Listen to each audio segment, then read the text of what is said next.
Hey everyone, welcome back to Life of Us, and in today's segment we are doing yet another custom hero. This time it is an Elven pirate class by the name of the Lady Darkwater.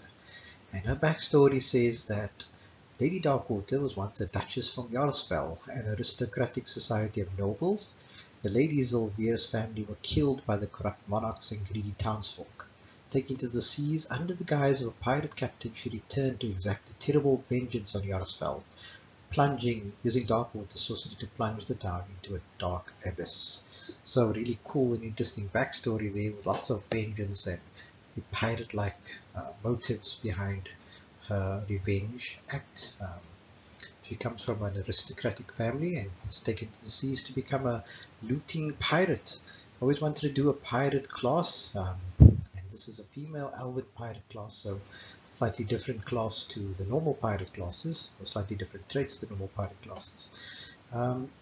Also, you'll notice, like with the previous build that I've done, the previous custom build, which was for the Forge Master, this one comes also with a unique deck set, and her base ability is called Darkwater, which says you may choose 2 additional daily powers from the Darkwater deck. Very similar to the Forge Master deck that we saw with the Forge Master class. Also very similar to, if you've played the Tomb of Annihilation, to the Ranger class in that adventure set. He has a Ring of Winter deck set. So this is another example of a custom build where there is a unique deck of powers for her character. So pretty standard powers. So you can choose 2 at-wills, 2 utilities, 1 daily, and then the additional 2 Darkwater daily powers. The AC of 14, HP of 8, and speed of 6. Let's quickly hop on and have a look at the rest of the character cards. It's the first level we saw. This is the second, third, and fourth level. All fairly standard, increasing in AC and HP as you progress along the game in terms of upgrades and in terms of leveling up. Obviously on the third and the fourth level you get your expert powers as well, and to level up to those you either have to spend XP or gold to get to the third or fourth levels. Right, let's quickly have a look at her power cards. So the first is the at-will powers: dueling ace, deadly shot, and double strike, with some pirate flavor text to go along. A duel then, and if you win, her ladyship will negotiate the terms of your surrender. So she's a fearsome, well-known pirate captain. Let's quickly look at dueling ace. It's a move 2 squares and attack 1 adjacent monster, so that's an adjacent strike, 8 and 1 damage. Deadly shot is a ranged attack 1 monster within 2 tiles. On a hit, the monster gains disadvantage. Disadvantage was something that was also introduced in the Tomb of Annihilation series. If you're not familiar with it, I'm not going to explain it now. You can look it up. Double strike, attack 2 monsters within 1 tile, plus 4, doing 1 damage. So really standard set of at-will powers. Okay, moving on to the daily powers. So we've got Reputable Strike, Concussive Shot, Davy Jones Locker, and Powder Bombs. 4 daily powers for this character. Let's have a look at the first one, Reputable Strike. Attack 1 adjacent monster. On a hit, the monster gains Cowardly. I'll cover what the Cowardly ability does in a minute. It's a very powerful card, this one, doing a plus 10, 3 damage, miss 1 damage. So that's one piece of one strike that you want in your arsenal, your bag of tricks. There's Concussive Shot, which allows you to attack 1, 2, or 3 monsters within 2 tiles, so a ranged attack.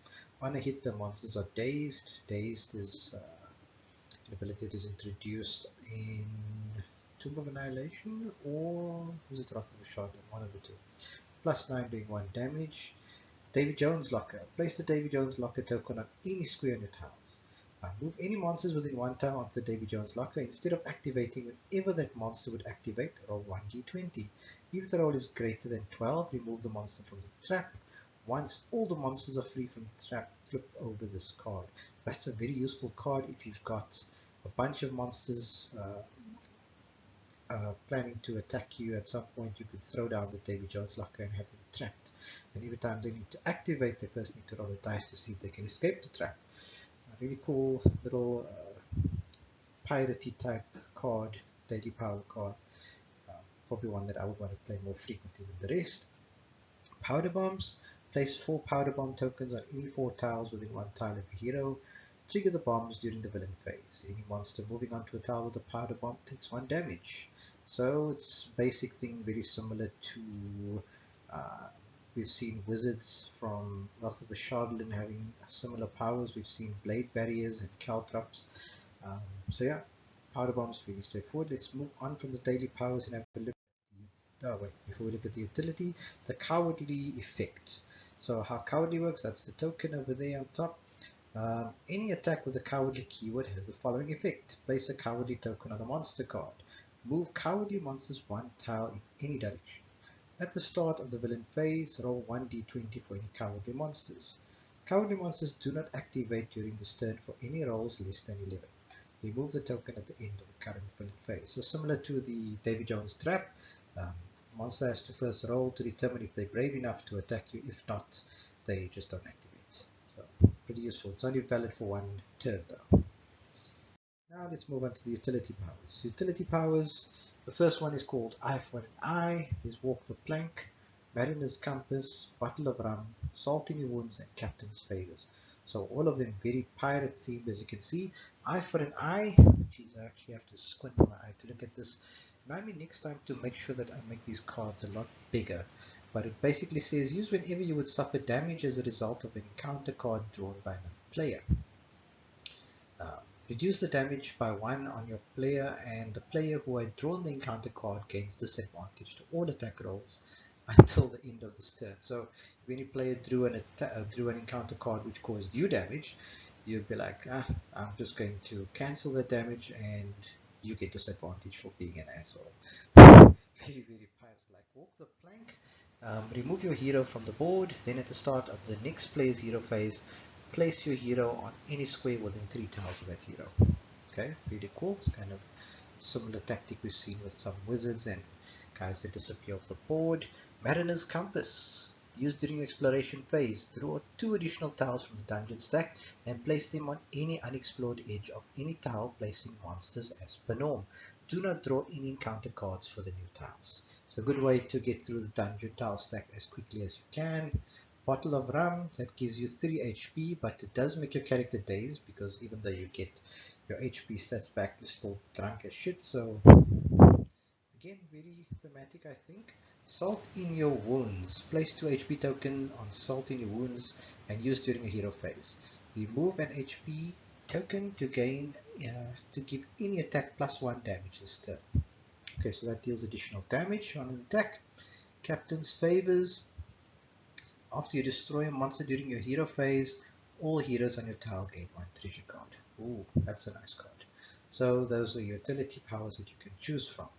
Let's have a look at the expert level powers. There are 3 of them. First one is called Case of Rum. The rum, there it is. Used during your hero phase. Place 3 HP tokens on Case of Rum. Remove an HP token to regain 2 HP, and again your hero gains the dazed after using a rum token. Flip it once all the tokens are removed. Deadly Strike, that's doing 13, attack doing 5 damage, very powerful expert level power. Attack 1 adjacent monster on a hit, and the monster gains Cowardly. Last one is called Lady of the Sea, and it says choose 2 additional Darkwater daily powers. Limit can only be used once per adventure. So when you get to this expert level, you could have a total of 4 Darkwater powers in your arsenal, which is really cool. So without further ado, let's have a look at those Darkwater powers. So this is the Darkwater deck, and it's very unique to your character, as you can see. The first one is called From the Deep. A giant slithery tentacle excites the captain but scares all of us. Attack all monsters in your tile, +11 doing 4 damage and +2 damage. Awesome. Abandoned Ship.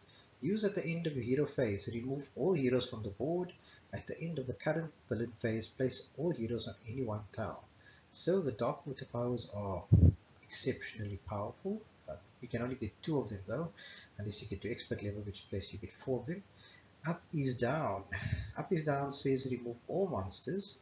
Use it during every hero phase. Remove all monsters and not villains currently in play and place to one side. Then shuffle all monster cards in play, and starting with your hero, randomly going around the table, passing 1 card to each player. Place monsters within one tile of each new controlling player. Continue until the deck is spent. So that's a really cool, nifty tactic, something you need just to change the balance of the game, passing monsters around and placing them in different locations. Good way to completely change the whole game state if you wanted to. Carrying on with the Darkwater Powers, the next one is called Sweet Delilah. The hero gains a +2 to speed. Use it in time. That's a useful card. Next one, Sultry Sea Dog. Attack up to 3 monsters on your tile. After the attack, move your hero one tile in any direction. +8 doing 2 damage, so a very powerful card. Heart of the Sea. And that one says, used during your hero phase, place 3 HP tokens on Heart of the Sea. Remove an HP token to gain a +4 to any attack this turn. Flip once all tokens are removed, so that buffs up attacks. Then we've got Octopussy. Well, a gal's gotta have a pet, right? For the captain, it's a deadly giant octopus. Used during a hero phase instead of attacking, and that's an ally card, so place the octopus ally card in your list of power cards and place the Octopussy figurine adjacent to your hero. Octopussy activates first in step 3 of the villain phase. So there's a token you can use to print out for Octopussy if you don't have a figurine. Otherwise, feel free to use any suitable figurine, or if you like, you could use one of those little Patagonian calamaris. That might end up smelling funny after some time though, but it's entirely up to you if you want to keep it thematic. And the last bit of power cards in the Darkwater Powers is Raging Swells. Use at any time, remove any 3 traps currently in place. That's for trap heavy scenarios. And there we go, that's the Octopussy villain, Octopussy ally card, sorry, not villain. It's got an AC of 16 and HP of 3, fairly strong for the ally. Activates first in step 3 of the villain phase. If Octopussy is within one tile of a monster, moves adjacent to the closest monster and attacks with crushing tentacles. Otherwise, Octopussy moves one tile towards Lady Darkwater. It doesn't do any damage, but it immobilizes villains and monsters. Really cool card, really cool ally card. That's the Darkwater deck, and that is Lady Darkwater in a nutshell, guys. I hope you have fun playing with this character. Let me know how she spins up. Let me know how it turns out for you if you do play with this hero. Um, and yeah, looking forward to using her in the upcoming campaign as well. Making her available to my gaming group once this lockdown and quarantine solution has ended, hopefully sooner. Um, I'm really dying to have the group over again for a good game of D&D. I've got an exciting campaign coming up, which I'm hoping they will all take into. But until then, it's all build, create what I need to create, and share on my blog as per normal. Sign off in the comments, let me know what you think. Thanks for joining, and I'll see you guys next time. Bye.